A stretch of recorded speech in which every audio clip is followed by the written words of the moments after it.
여기서 모든 법을 근간으로 해서 생활이 이루어지잖아. 그지? 그래서 우리 생활은 법을 근거로 해서 한다고 해서 법률행위라고 해. 이해되니? 그걸 민주적으로 한다고 해서 민주주의야. 민주적으로 한다는 얘기는 뭐야? 민주주의가 뭐야 얘들아? 민주주의가 뭐니? 민혁아, 민주주의가 뭐야? 국민이 나라의 주인이야. 그지? 그러니까 민주주의는 국민이 나라의 주인이라는 거야. 주권이 국민에게 있다는 거야. 그리고 평등하게 다 국민에게 모든 것들을 베푼다는 거야. 그지? 그걸 법에 일일이 다 나와 있대. 그래서 우리가 법을 이야기할 때는 생활을 빼뜨릴 수가 없어. 모든 생활은 법을 근거로 해서 이루어지는 거야.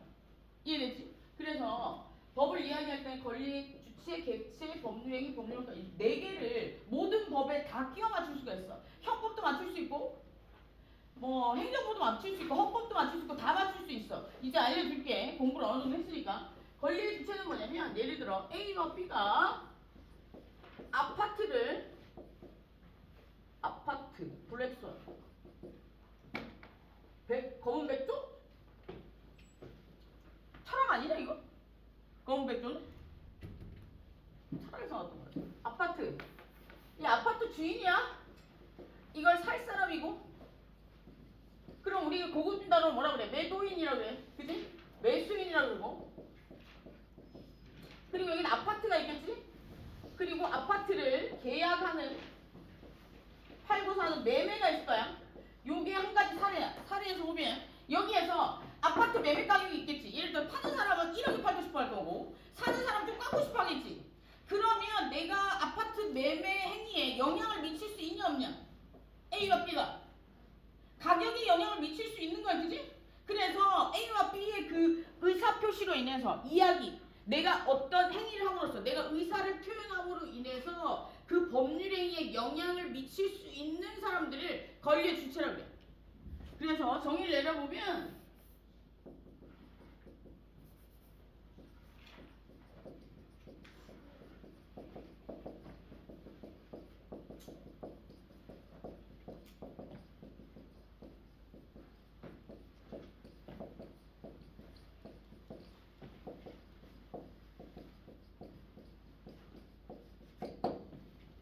권리의 주체는 법률행위에 의사표시를 해서 영향을 미칠 수 있으면 권리의 주체라고 해. 그래서 예를 들어서 매도인과 매수인이 아파트를 사고 팔 때 아파트 매매 가격에 영향을 미칠 수 있잖아. 그러면 그리고 나서 거래가 성립되고 그리고 나서 팔고 사고 하는 거 아니야. 법률행위에 영향을 미친 거야. 그럼 권리의 대체는 뭐냐면 법률행위에 의사표시.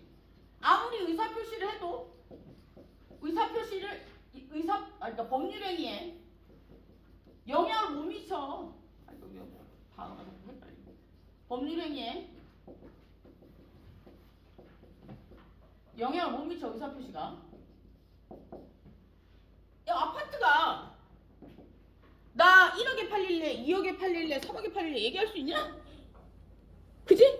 그런 것처럼 그 객체는 자기가 한 의사표시가 법률행위에 그들이 한 행위에 영향을 못 미치면 객체고 영향을 미치면 주체야. 근데 이게 무슨 의미냐면 잘 생각해. 이거 사법에서는 그냥 무생물, 부동산, 동산이 객체고 주체는 자연인, 법인이 주체. 근데 예를 들어 공법에서 보면 국민이 주체고 국가가 주체고 국민이 객체야. 잘 생각해봐. 납세 행위를 할 때 세금을 내. 그럼 국가에 돈을 내라고 하지. 의사표시를 했잖아. 돈 내라고. 그러면 국민이 나 돈 안 낼래, 돈 조금 낼래 이렇게 의사표시 할 수 있어? 없잖아. 그러니까 납세 행위, 공적인 행위에서는 국민은 객체란 말이야. 그러면 그걸로 끝나면 그건 공산국가야. 국가가 국민에게 지시만 내리면 그건 공산국가고. 그래서 또 다른 법률행위로 국가배상이나 국가보상이나 청구권이 있는 거야. 우리 그 헌법에서 청구권 배웠지. 국가를 대상해서 뭔가 청구할 수 있다. 이해되지? 그런 것들이 그게 민주주의야. 이해되니? 그래서 권리의 주체는 법률행위에 영향을 미칠 수 있는 의사표시를 할 수 있으면 주체야. 객체는 법률행위에 행위에 영향을 미칠 수 있는 의사표시를 못하면 객체야. 그러니까 통상적으로 대부분 민법이나 상법이나 사법 같은 경우에는 부동산 동산이야. 부동산 동산이 될 수 있는 거야. 그럼 부동산 동산은 좀 있다 하고. 그럼 법률행위는 뭐냐면 법을 근거로 해서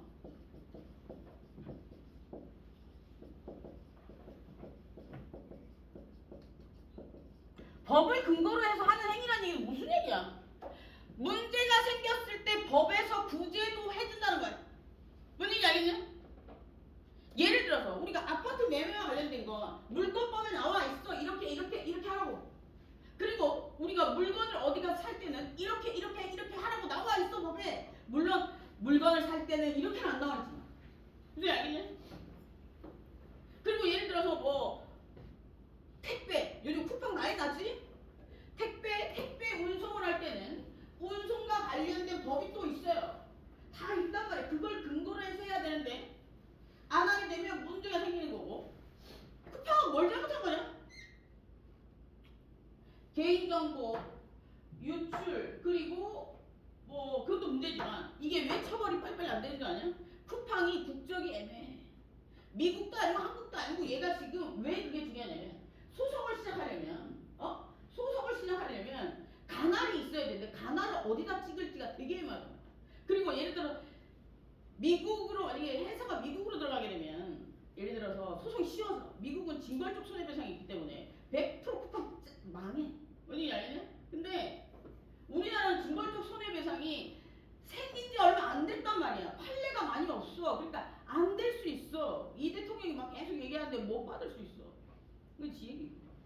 좀 있으면 끝난다고. 막 들려대는데 아닐 수도 있어. 큰일 나. 근데 지금 보면 쿠팡 가입한 사람 있냐? 탈퇴했어. 통관번호 바꿔야 돼. 알지? 바꿨어?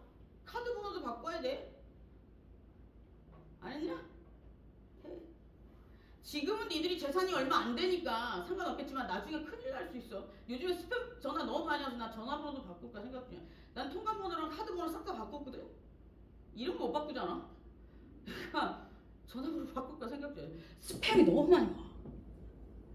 이거 진짜 나빠. 쿠팡 이미 6개월 전에 알고 있었대. 야, 그리고 나 쿠팡 이미 1년 전에 해지하려고 했는데 해지를 안 되게끔 해놨더라. 예감이 좋지 않아서 해지하려고 했었는데 쿠팡 해지가 안 되게 되겠더라고. 그때 너무 귀찮아가지고 전화해서 하는 걸 안 했었는데, 근데 저기 뭐야 그 내용도 해지를 하면 그 삭제하는 게 원칙이거든. 그것도 안 됐다는 얘기가 있더라. 그래서 뭐 소송을 하는 거 있던데 11,000원인가 2만원 가지고 그거 해. 재밌잖아. 해. 알았지? 그리고 결과 알려줘. 그리고 법을 근거로 해서 하는 행위를 법률행위라고 합니다. 그리고 법률효과는 뭐냐면 법을 근거로 해서 하는 행위는 물권행위랑 채권행위 두 가지가 있어.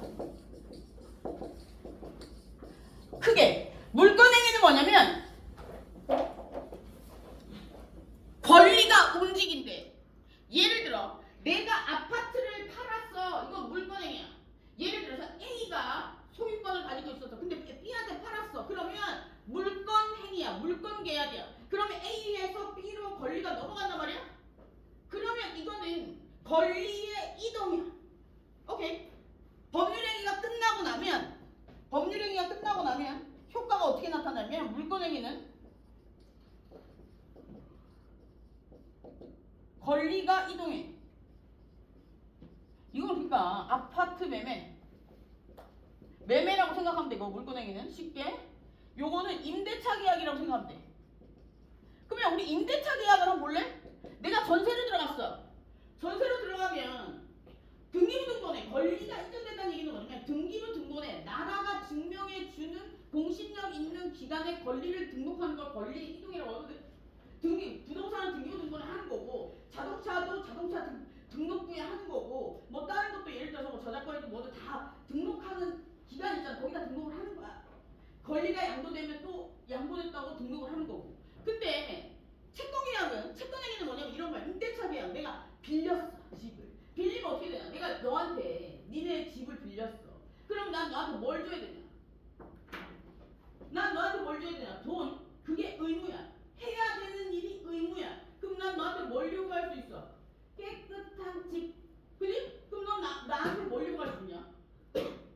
그렇지, 돈. 그게 권리야. 넌 나한테 뭘 해줘야 되냐? 집을. 그렇지, 깨끗한 집을 나한테 제공해야 되는 거야. 이해되니? 그렇게 해서 계약이 성립되는 동안은 서로에게 권리와 의무를 다해야 되는데 계약이 끝나고 나면 어떻게 되냐? 권리관계, 의무관계 살아있냐? 소멸이잖아. 다르지, 계약이? 그래서 채권계약은, 채권행위는 끝나고 나면, 법률행위가 끝나고 나면 권리와 의무가 소멸해. 이해됐냐? 소멸. 여기까지 이해됐어? 이게 엄청난 양을 압축한 거야. 잘 머릿속으로 생각해봐. 다시 보자. 우리가 법을 이야기할 때 법에서 우리가 뭐 하는 모든 행위는 법률행위인데 법에서 법률행위 함에 있어서 법률행위에 영향을 미칠 수 있는 의사표시를 할 수 있는 걸 권리의 주체라고 해. 그리고 법률행위에 그 영향을 미칠 수 있는 의사표시를 못하는 걸 권리의 객체라고 해. 그리고 우리가 하는 모든 행위를 법률행위라고 해. 법률행위는 크게 민사법에서는 물권행위랑 채권행위는 아닌데 물권행위는 뭐냐면 쉽게 이야기하면 아파트를 팔고 사는 걸 얘기해. 아파트를 팔고 살 때는 A에서 B로 권리가 넘어가지. 그래서 법률 효과, 그 법률행위가 끝나고 나면 권리가 이동해. 이해되니? 근데 채권행위는 권리가 이동하는 게 아니고 권리와 의무를 하는 거잖아. 권리를 요구하고 의무를 제공하는 거잖아. 그러니까 이거는 이게 계약이 끝나고 나면 깨끗해져야 돼. 그러니까 사라지는 거야. 그래서 우리가 모든 계약은 처음 시작할 때 어떤 계약으로 시작하냐가 중요한 거지. 처음부터 물권 계약이냐 채권 계약이냐 이런 건 없어. 계약서를 쓸 당시에 물권 계약으로 할 것인가 채권 계약으로 할 것인가 결정해서 하는 거지. 얘는 이런 종류니까 채권 계약이고 저런 종류니까 물권 계약이고 이런 건 없어. 무슨 얘기 알겠지? 근데 여기서 봐봐. 물권 계약은 권리가 이동하잖아. 그러니까 되게 안정적이야. 그지? 되게 안정적이지. 내가 돈을 주고 권리 등기부등본을 넘겨받으면 되니까 되게 안정적이야. 근데 이건 어때? 내가 전세 2년을 들어가는데 생각해봐. 2년을 들어가는데 집을 만약에 2억 주고 샀다면 내가 그 집 돈을 지불하고 나면 내 이름으로 등기가 넘어가잖아. 2억짜리가. 그렇기 때문에 내 돈이 보존이 되는 거야. 그치? 그대로 있는데 만약에 예를 들어서 2억짜리 전세를 들어가게 되면 어떻게 되는 거야? 돈을 빌려준 거랑 똑같은 거야. 그럼 우리는 뭘 해야 될까? 뭘 해야 될까? 계약이 완벽하지 않잖아. 걔가 돈 없다가 백제머리 못 받는 거야, 얘들아. 주인이 야, 나 돈 없는데 그 세입자가 들어올 때까지 못 줘 이러고 백제는 못 받아, 얘들아. 그래서 나라에서 그런 것들이 문제가 많이 되니까 뭘 하라고 하지? 담보를 잡으라고 하지. 그래서 우리가 잡는 담보가 뭐 있어? 전세권 설정 등이나 아니면 나라에서 무슨 보증기금인가 거기서 전세금 잡아주잖아. 그지? 그런 것들이 생긴 거야. 그래서 여기서 알 수 있는 사실은 뭐냐면 물권계약은 완벽해. 계약 그 법률행위 중에 좀 완벽한 행위에 들어가. 그런데 권리가 이동하는 거기 때문에 제 값을 치르고 권리를 사가지고 오는 거기 때문에 그냥 안정적이야. 근데 채권계약은 난 돈을 줬는데 그냥 쓰는 거잖아. 그러니까 중간에 걔가 예를 들어서 그 집주인은 권리를 그대로 가지고 있는 거잖아. 아파트를. 그럼 걔가 딴 데 가서 잡혀먹을 수도 있는 거야. 그렇기 때문에 그걸 안 하게 하기 위해서 담보를 잡아. 우리가 돈 빌려줄 때 어떻게 해야 돼? 돈 빌려주는 거 채권계약이거든. 내가 나한테 돈을 100만 원 빌려줘. 그럼 어떻게 해야 돼? 차용증 쓸 때 차용증 아무 소용없어, 얘들아. 차용증은 내가 돈을 빌려줬다는 증거야. 그걸 가지고 받을 수가 없어. 얘가 없다고 하면 못 받는 거야. 얘한테 가가지고 억지로 막 멱살다 보면 어떻게 되냐? 자력구제로 내가 감옥 가. 그리고 8시 일몰이에 첩보 추심하면 나 잡혀가. 그리고 지속적으로 괴롭히면 또 잡혀가. 뭔 얘기인지 알지? 그래서 법률적인 절차를 밟아야 된단 말이야. 그런 거 되게 번거롭잖아. 그래서 담보를 잡거나 담보는 두 가지가 있어. 물적 담보, 인적 담보 두 가지가 있는데 물적 담보는 물건을 잡거나 인적 담보는 뭐야? 사람이 보증을 쓰는 거야. 그렇게 두 가지를 잡는데 이렇게 하거나 아니 그냥 뗄 생각으로 줘. 그냥 100만 원 정도 그냥 줘. 아프다. 그래서 이게 그 법의 큰 틀이야. 그럼 이제 보자. 여기서 권리의 주체부터 보자. 권리의 주체 보면 권리의 주체가 될 수 있는 건 자연인이랑 법인이 있어. 권리의 주체. 의사표시를 할 수 있는 권리의 주체는 자연인이랑 법인이 있는데 자연인은 뭐야? 자연적으로 태어나서 인격이 부여돼. 여기서 인격은 법에서 부여한 인격이야. 법에서 부여한 인격은 뭐냐면 권리를 행사할 수 있다는 거야. 법률상 이익을 누릴 수 있다는 얘기지. 법률상 이익을 누린다는 얘기는 뭐야? 지금까지 많이 내가 얘기했는데 뭐야? 법률상 이익을 누릴 수 있다, 권리를 가질 수 있다는 얘기는 뭐야? 부동산 가질 수 있다는 얘기고 뭐뭐 건으로 끝나는 걸 가질 수 있다는 얘기고 민영아 또 뭐야? 잊어버리면 어떻게 된다고 했어? 이건 뭐니? 엿먹이는 거니? 너이씨 이거 야 만약에 누가 내 집을 뺏어가면 어떡할 거야? 어떡할 건데 너? 신고해야 되겠지. 그래서 법률상 인격을 가졌다. 법에서 부여하는 인격을 가졌다. 즉 법에서 부여하는 권리, 법률상 이익이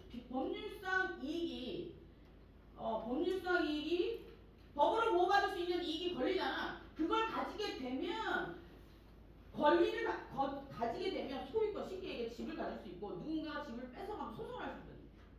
구제를 받을 수 있다는 얘기야. 이게 무슨 얘기인지 알겠지? 물론 소유권만 있는 건 아니야. 저작권도 있고 특허권도 있고 뭐 여러 가지가 있어. 권으로 끝나는 건 다 권리야. 이해되지? 그래서 여기서 자연인은 어떻게 되는 거야? 태어나서 출생신고하고 그리고 권리가 생기는 거야. 이해되지? 그럼 법인은 뭐냐면 법인은 이런 거야. 예를 들어 단체인데 재산이 생겼대. 단체 사람들이 모여가지고 뭔가를 하다 보니까 재산이 생겼대. 그럼 그거 누구 이름으로 등록해야 되는 거야?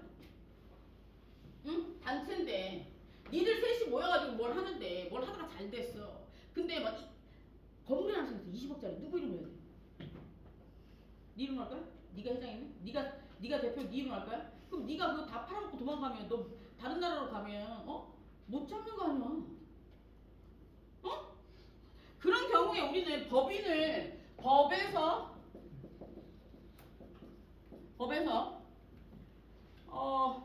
정한 조건을 충족하면 단체에게 권리를 주는 게 법인이야. 그래서 이 법인은 민법에서는 사단법인, 재단법인이 있어. 민법에서 얘기하는 사단법인은 사람이 모여서 만든 단체야. 사람이 모여서 만든 단체. 모여서. 그러니까 친목도모지. 이해되니? 친목도모. 구성원들의 합의나 이런 것들이 목적이야. 이해되지? 종중, 문중. 야, 종중, 문중 이런 데 재산 안 생길 수 있냐? 생기잖아. 그지? 우리 집도 문중에 종소리 땅 팔아먹어가지고 산 난리 났었어. 소송하고. 그래서 내가 이랬지. 예전에 그때 법인 등록이 안 돼 있길래 법인 등록해야 될 텐데 저걸 왜 안 하고 있냐고 그랬더니 어렸을 때 법대생 기집애가 뭐라고 이러더라고. 그래서 알아서 하시는데요. 나중에 핏똥사하지 마시고요. 그랬더니 진짜 그 산 내가 예상했던 그 산이 났어. 도로가 고속도로가 났다고. 걔 팔아먹고 도망갔어. 어떻게 나가 걔를. 그래 그때서야 부랴부랴 법인 등록하면 뭐하냐. 이제 아무것도 없는데. 근데 저기다 그 문중이 종중인지 모르겠는데 난 아직 캐종시계 큰 거 사줬지. 내 이름 봐봐. 큰 거잖아. 캐종시계 그런 거 하나씩 있잖아. 그거 사줬어. 열받아.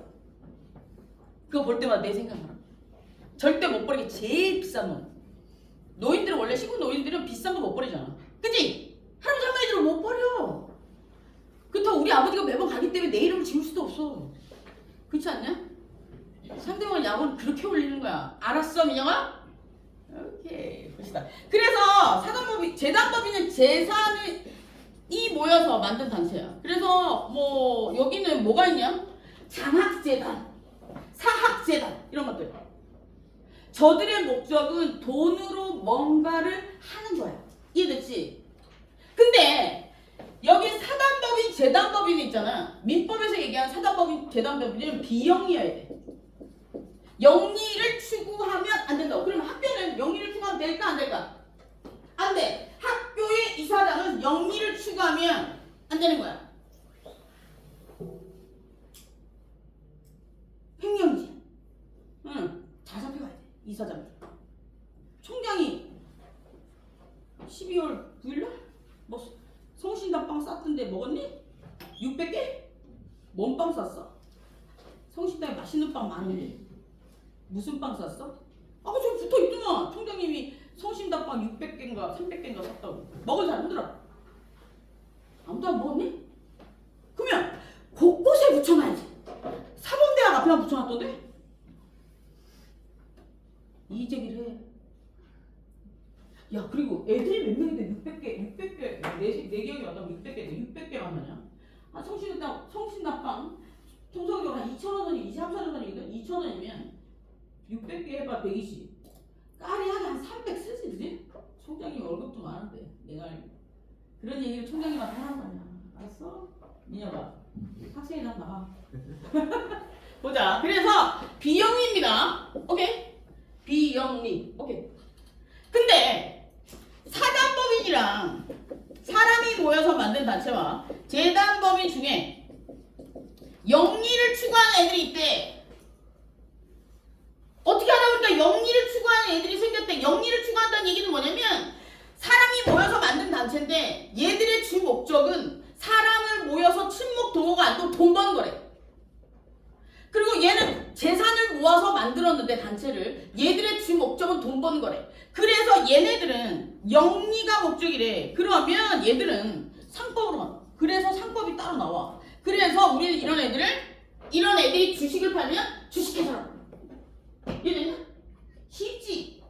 그래서 사단법인, 재단법인이 별다른 게 아니고 사람이 모여서 만들었는데 단체, 그리고 재단법인은 재산을 모아서 만든 단체. 그게 비영리, 그러니까 뭔가 영리, 상행위. 예를 들어서 물건을 팔아가지고 뭐 상행위, 뭐 상행위라고 하면 물건을 팔아가지고 이익을 추구하거나 그런 것들을 하지 않는다면 그냥 민법상 얘기하는 사단법인, 재단법인도 끝나. 그런데 예를 들어서 상행위를 하게 되면 상행위라는 건 뭐냐면 한 가지 물건을 시장에 지속적으로 파는 걸 얘기하거든.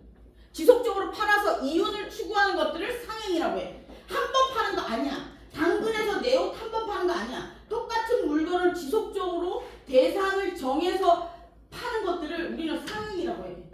그래서 마케팅이 필요한 거거든. 그런 것들은 영리를 추구한다고 얘기해.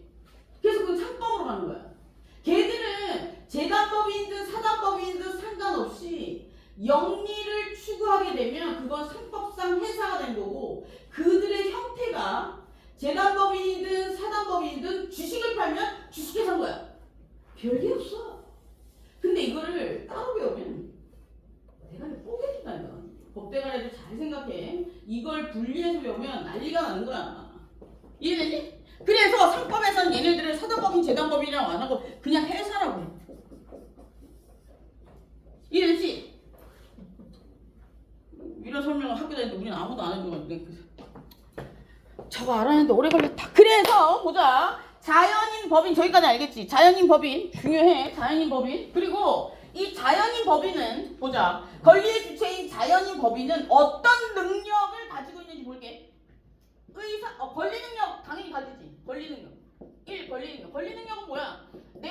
내가 무슨 법에서 얘기하는 무슨 권을 법률상 권리를 가질 수 있는 능력이야. 권리 능력은 태어나면 다 가져. 그지? 다 가져.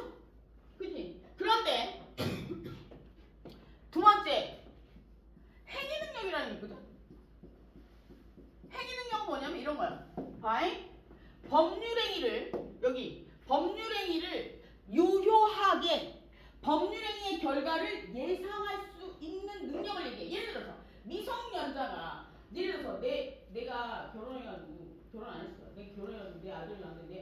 내 가방 2천만 원짜리. 저기 당근에 200 팔았어. 그 아들 어떻게 되니? 미성년자. 죽일까? 실제로 그런 일이 있다. 그럼 어떻게 되냐? 이거는 그 아이가 그런 행위를 함으로 인해서 어떤 법률 효과가 나타날지 예상하지 못했다고 해서 행위 무능력자로 법에 딱 정해놨어.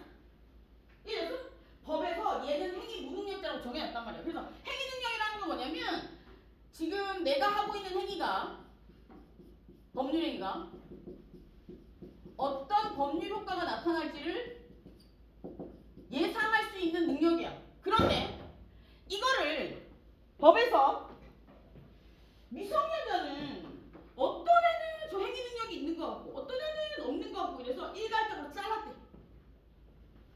이해됐지? 미성년자는 그래 잘라가지고 행위 무능력자라고 정했대. 무능력자 라고 정해서 미성년자와 거래하면 취소사유. 이해됐지? 그리고 1. 성인인데 이건 나이로 가는 거다. 나이. 그지? 성인인데 치매가 왔어. 할아버지가 너희 할아버지가 재산이 100억이야. 근데 할아버지가 약간 초기 치매가 왔어. 그래가지고 예쁜 할머니만 보면 건물 하나씩 줘. 너 어떡할래? 할아버지 맨날 따라다니네? 그럼 할아버지가 이럴걸? 내가 미쳤는 줄 아냐면서 내가 좋아준 건데 네가 뭔 상관이 너는 한 푼도 안 했고 이럴걸? 너 어떡할래? 할아버지? 너 그러다가 할아버지 예쁜 할머니가 얼마나 많은데 다 줄걸? 나같이 말까지 잘하고 예쁘진 않은데 예뻐져야겠네. 그러면 다 줄걸 100억? 어떻게 생각해 너? 손주 하나 안 주는 거야 이러면서 아들 필요 없어 이러면서 홀려가지고 다 받을 수 있어. 어떡하겠노? 우리 그럼 안 되는데 어떻게 할 건데? 그러면 잘 생각해야 돼. 여기 분명 부자가 있을 거야. 그지? 어머니 아버지가 지금 하고 있는 행위가 어떤 결과를 나타낼지 모르는 상황이라고 판단이 되면 법원에 신청할 수 있어. 부모님이 지금 현재 하는 모든 행위가 어떤 결과를 나타낼지 모르는 상황이라고. 그래서 두 가지가 있는데 성인의 경우에는 예를 들어서 피성년 후견인 선고 피한정 후견인가? 후견인 선고. 이 두 가지를 신청할 수가 있어. 그래서 도박 중독. 피한정 후견인 같은 경우에는 조금 왔다 갔다 해. 도박, 알코올 뭐 이런 중독 있잖아. 그런 사람들이고 피성년 후견인 같은 경우에 완전 맛이 났어. 치매, 정신병, 뭐 마약 중독 이런 애 있잖아. 그래서 아예 인지능력이 없는 거야. 저거 법원에서 판단하는 거야. 그래서 성인의 경우에는 법원의 가족이나 이런 사람들이 법원에 신청해가지고 이 선고를 받으면 이 사람이 한 행위는 다 무효. 오케이? 없었던 일이야. 그러니까 요즘에 요양보호사 선생님들이 나쁘다는 게 아니야. 살아가는 데 같은 데 오면 요양보호사 선생님들이 자식이 아무렇토를 타가지고 마음 먹고 재산을 다 가지고 가는 경우가 생기잖아. 그럴 경우에 대비해서 자주자주 들리시고요. 네? 자주자주 들리시고요. 그리고 저기 그 피성년 후견이나 피한정 후견이 선고를 내려놓는 게 중요합니다. 오케이? 중요해. 그래서 그래서 이거는 행위 무능력자는 행위 능력은 법률행위가 내가 하는 법률행위가 어떤 효과를 나타낼지를 아는 걸 행위 능력자라고 해. 그래서 우리가 태어나면 권리 능력도 있고 행위 능력도 있다라고 얘기해. 근데 어느 미성년자는 이 행위 능력이 없다고 법에서 나이로 잘라놨어. 근데 성인 중에 행위 능력이 없는 사람들이 보이더래. 그 사람들이 거래를 잘못하게 되면 가족들이 너무 위험해지잖아. 그래서 그 사람들도 판사의 선고에 의해서 잘라줬대. 근데 이거 알고 있어요. 그리고 이거는 형법에서 나온 건데 형법에서는 연결해보면 형법에서 나오는 건 책임 능력이랑 이 권리 능력은 당연히 있겠지. 여기도 권리 능력이 있겠지. 태어나면 책임 능력이랑 의사 능력 있어. 그지? 책임 능력은 뭐냐면 내가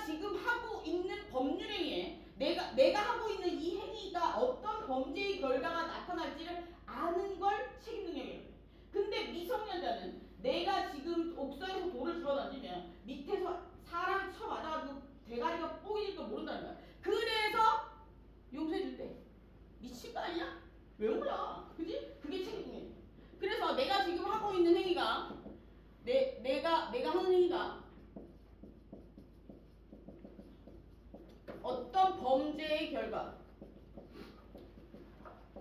그리고 처벌 받을지 아는 걸 책임 능력이라고 해. 그럼 의사 능력은 뭐냐면 그래서 여기서 보면 잠시만 책임 무능력자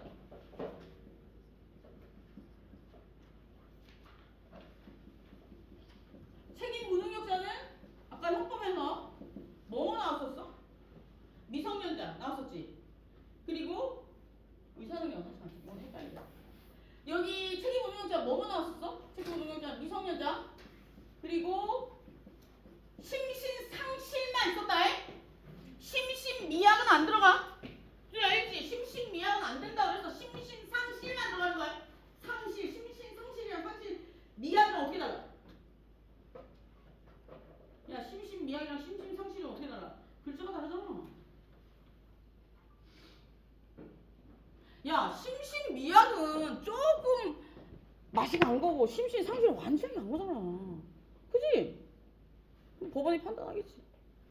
그래서 내가 대부분의 경우에 심신미약은 술 먹었을 경우에 심신미약이고 심신상실은 그 예를 들어서 약을 했다든지 아니면 정신병이 있다든지 이랬을 경우에 청구가 많이 내려진다 그랬지?